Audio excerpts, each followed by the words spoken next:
everybody, and welcome back to Blue Jays Today. We're your boys. We always got something to say about the Toronto Blue Jays. I'm your host, Adam Peddle. And I'm your host, Nicholas Playlog. And today, everybody, we're going to be talking about the latest updates surrounding Vladimir Guerrero Jr. and Alex Bregman. Because honestly, they're kind of tied right now. Like that Vladdy extension, it would have a lot of implications on whether or not the Toronto Blue Jays would or would not be in on Alex Bregman and vice versa. So we're going to dive into all of that because the deadline for that Vladdy extension, wow, 7 days. It is coming. I just looked down at looked down at the calendar. I'm like, holy crap, that is on its way, everybody. Yep. So we're going to talk about all of that. You guys let us know your thoughts about all this in the comments down below. Please hit that like, smash the subscribe button, because this is the place to be for 2025 Toronto Blue Jays baseball. Vladimir Guerrero Jr., who are we? What are we without him? We know that we need him. We got 7 days to figure it out.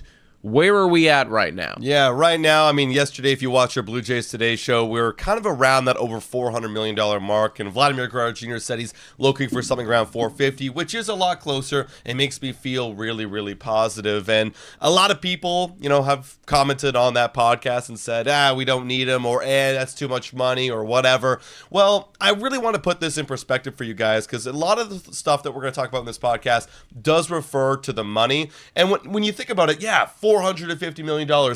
That is a lot of money. However, I don't think we're the same Toronto Blue Jays as we were 20, 30 years ago. This Blue Jay team has proven this offseason that they can go out and they can spend. Shi Davidi came out with an article today talking about, what's at play for the Blue Jays as the deadline looms. And I want to allude to this section right here where he says the Blue Jays, they can afford Vladimir Guerrero Jr.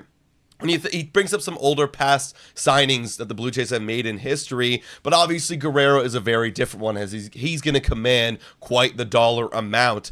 And when you think about how much money that could possibly be, well, it could be $40 million per year. We've never paid anybody $40 million per year. So everyone thinking, well, that's going to eat up a large part of the payroll. How are we going to build a team around Guerrero? Well, based on what the Blue Jays have done so far this season, already projecting to pay around $273 million. If they added Guerrero $40 million per year to that luxury tax or to their payroll, that's only 16% of what they're actually paying. So if you really do think about it, that's not going to hinder the Blue Jays in any capacity.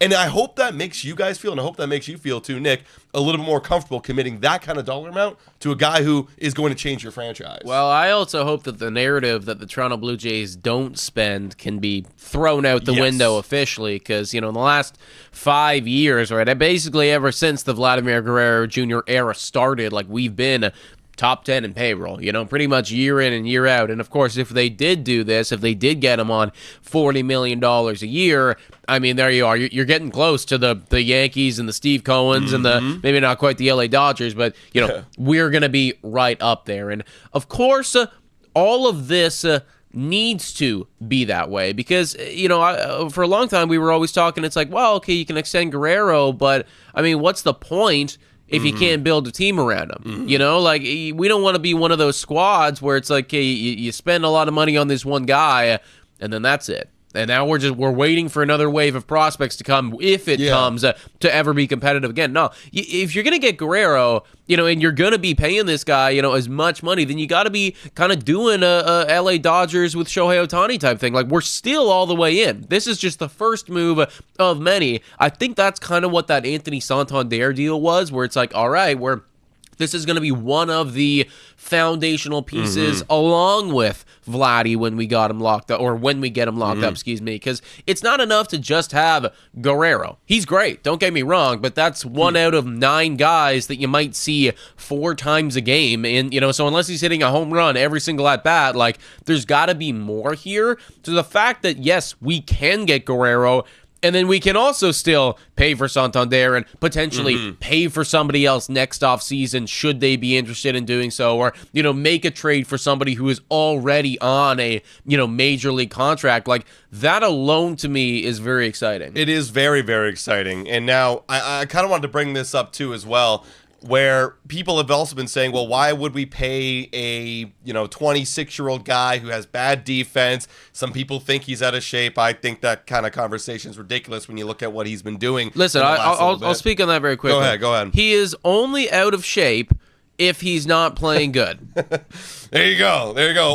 Or unless he's in great shape. Or what if he's in like great physical shape and then he's not playing good? Then he's just not playing good. He's not playing good. You know what I mean? It's but like, look, if he's not playing good and he's like visually out of shape, all right, he's out of shape. Right. But if he's got a 940 OPS, right. I don't care if this guy's 500 pounds out there. If he's mashing, he's fucking mashing. I don't care. Exactly, right? But I wanted to bring up that point because like there's a lot of things that people can ding off of Vladimir Guerrero Jr. and be like, well, he doesn't deserve that $40 million per year because of these kind of things. Well, Shi Davidi also brought this up, and it was very interesting. He took the first 5 years of Juan Soto's career, because that's the comparable here, really. I mean, Vladimir Guerrero Jr., this whole contract situation is being compared to Juan Soto because we saw what he got. So he compared the first 5 years of Juan Soto, which is, I guess, a direct comparison of Vladdy because he had his first 5 years and he's got one more year after this. So he took the first 5 years of Juan Soto, and you could see in roughly 779 games versus Vladdy's 819 games,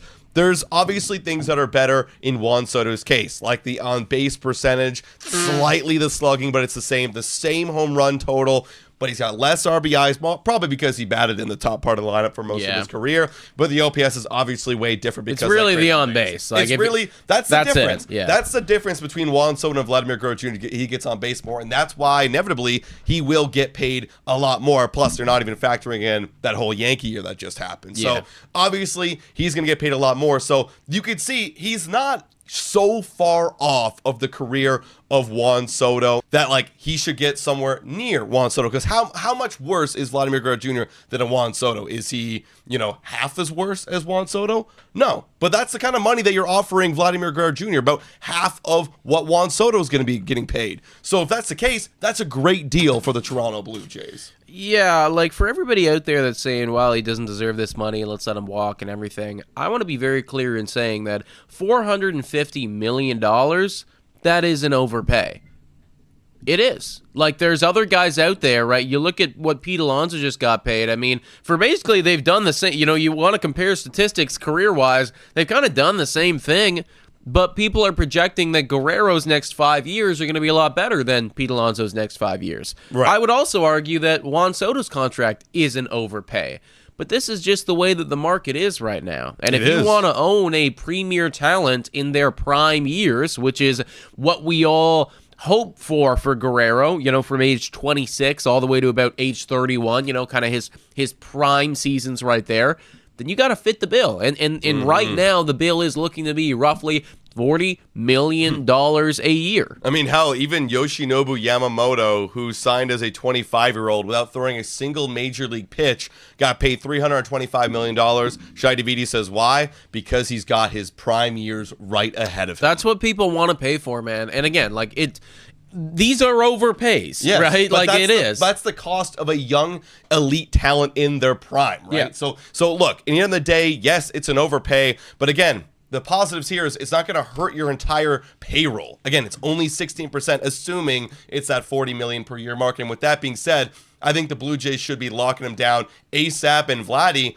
it's a good deal for you too, man. We have 7 days. Let's get it done, everybody. Yeah, I would argue that things are actually looking pretty promising for Guerrero right now in the Toronto Blue Jays, and the way that some of these Blue Jays analysts are talking about it, Shi and Ben and everything like that. I find that they typically, err on the conservative side of things. So to hear that they're relatively optimistic about this, that makes me feel good. Now, like I said, off the top of this podcast, all of this does also tie into Alex Bregman. And if you're still holding your breath, still holding out hope that Alex Bregman is going to be a Toronto Blue Jay, you might want to exhale right there, because it's looking like that is not going to happen, at least right now. Maybe if the Guerrero extension talks kind of fall apart, then that changes things. Hey guys, time for a quick shout out to the sponsor of this video. Hit your picks and knock it out of the park with Betway. Scan the QR code down below or click the link in the description to join the action. Available in Ontario only, must be 19 years older to participate. And guys, please bet responsibly. Now, back to the content. But effectively, there was an article here, Ben Turner posted this. This is all Jeff Passan stuff right here. But it was talking about how, listen, Bregman and Guerrero probably can't happen. Yeah. Because if that happens, you are talking about a payroll that is now over $300 million. You're like where Steve Cohen's at. Yes. And yeah. let's also face facts here. For a team that won 74 games last year, if I'm Edward Rogers, that is a very scary place to be, investing that much money into this ball team, right? So ultimately, getting both of them, I know that was like on some people's A-plus off seasons. Right. Most likely is not going to happen. Yeah, exactly, right? Like if we looked at the payroll right now, they're already sitting around, again, that projected $270 million threshold. Still a lot of money, man. Yeah, like literally, like right here. That's a lot of money because they're already over. They already went above and beyond this offseason. Like they've already done way more than we could have ever asked. I mean, I asked to spend $100 million because you said you were going to be competitive, and I said, well, that's the only way you're going to be competitive. They got pretty close, man. And they got pretty damn close. And if they do extend Guerrero, then you will have smashed that. It will have smashed that. But you look over at the New York Mets, and they're projected at $324. So if you just add, let's say, $30 million per year of Alex Bregman, which, let's be realistic, that's what you're going to have to pay to get this guy, to get him over in Toronto and away from the Houston Astros, and you get $40 million of Vladdy, that's $70 million more. Boom. You are right there, if not beating Steve Cohen. Yeah. And like to your point, I just don't see that happening after one season where we were being pretty conservative, then all of a sudden we just go all in. I mean, yes, it is the last year of Bo and Vlad, maybe that incentivized it, but very, very hard to believe that the Blue Jays would be willing to do that and sign Vladimir Guerrero Jr. Ultimately, Vladimir Guerrero Jr. is your guy. You got 7 days to get it done. It's looking like there should be reason for both sides to do this. He is in shape. This is the going rate. He does deserve the money, and I want him here forever. So Ross Atkins, Edward Rogers, Mark Shapiro, whoever's listening to this right now, clock's ticking. Mm-hmm. Let's get it done, lads. Let's get it done, guys. Guys, let us know your thoughts in the comments down below about the Vladdy and the Bregman news. $3 a month to become a YouTube member. Shout out, thank you to all of our current YouTube members. You guys are absolutely awesome. Thanks so much for watching, everybody. And as always, go Jays, go!